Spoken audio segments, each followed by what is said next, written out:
اس سے پہلے بھی کہیں خطبہ تھا، اس میں بھی میں نے اسی ٹاپک پر بیان کیا ہے، اور آج بھی اسی ٹاپک پر، اس لیے اے لوگوں وہ دن دور نہیں ہے کہ آج وہ پنجاب ہو یا کشمیر ہو یا پھر ہمارے پڑوسی ملک ہو یا پھر دوسرے ممالک ہو جہاں پر لڑائی جھگڑے کتنا فساد ہو رہے ہیں، یہ کس لیے ہے؟ اس لیے کہ ہمارے کرتوتوں کے نتیجے ہیں، ہمارے ہاتھ نے وہ اعمال کیے ہیں، ہمارے جسم نے وہ اعمال کیے ہیں کہ اللہ تبارک و تعالیٰ کی عذابات میں گرد ہیں۔ معزز سامعین کرام، اللہ تبارک و تعالیٰ نے قرآن مجید کے اندر ارشاد فرمایا، سورہ عنکبوت آیت نمبر 41 کے اندر کہا فَكُلًّا أَخَذْنَا بِذَنبِهِ وَمِنْهُم مَّنْ أَرْسَلْنَا عَلَيْهِ حَاصِبًا، فَكُلًّا أَخَذْنَا کہ بہت سارے لوگوں کو ہم نے ان کے گناہوں کے بدولت پکڑ لیا، وَمِنْهُم مَّنْ أَرْسَلْنَا عَلَيْهِ حَاصِبًا، ان میں سے کچھ قومیں ایسی تھی جن کو اللہ تبارک و تعالیٰ نے آسمان سے پتھر برسا کر ختم کر دیا، وَمِنْهُم مَّنْ أَخَذَتْهُ الصَّيْحَةُ، اور ان میں سے کچھ قومیں ایسی تھی جنہیں اللہ تبارک و تعالیٰ نے چیخ و پکار کے ذریعے سے ہلاک و برباد کر دیا۔ وہ قومیں جب چیخ و پکار کی آواز آ رہی تھی تو اس وقت دیوار میں جا کے چپک جا رہے، اللہ تبارک و تعالیٰ نے ان دیواروں کو ان کے اوپر گرا دیا اور کہا اے لوگوں جاؤ اور تم دیکھ لو کہ ہم نے ان کا حشر کیسا کیا۔ قرآن مجید کے اندر اللہ تبارک و تعالیٰ نے سب کے بارے میں بیان کیا، وَمِنْهُم مَّنْ أَخَذَتْهُ الصَّيْحَةُ وَمِنْهُم مَّنْ أَغْرَقْنَا، اور ان میں سے بہت ساری قومیں ایسی تھی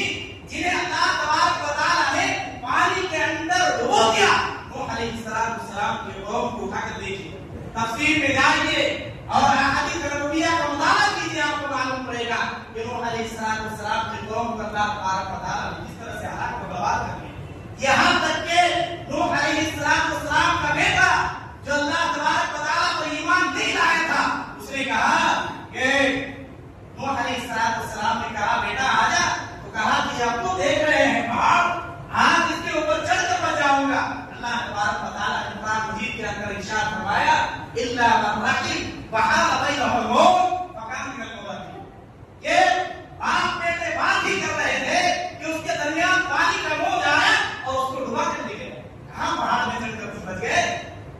اور کیا ہم سمجھتے ہیں کہ ہم بھی بچ جائیں گے؟ ان قوموں کا جو ذکر ہو رہا ہے،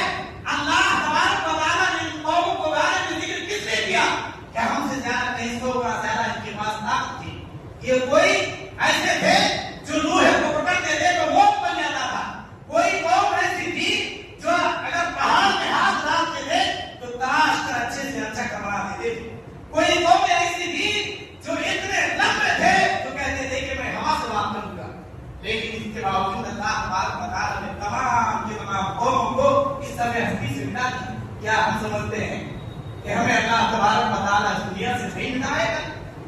ہم اللہ تبارک و تعالیٰ کی روبرداری کرتے رہیں، اللہ تبارک و تعالیٰ کی عبادت نہ کریں اور اللہ تبارک و تعالیٰ صحیح سالم ہمیں رکھ دے؟ نہیں میرے بھائی،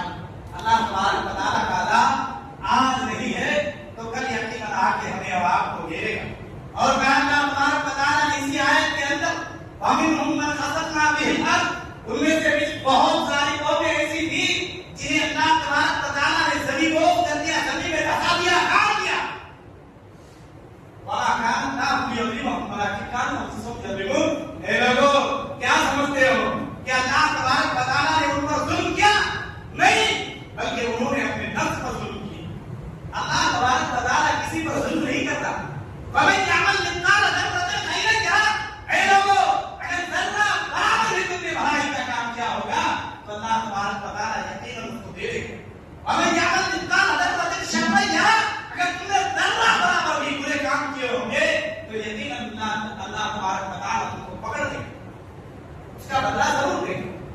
معزز سامعین کرام، قرآن مجید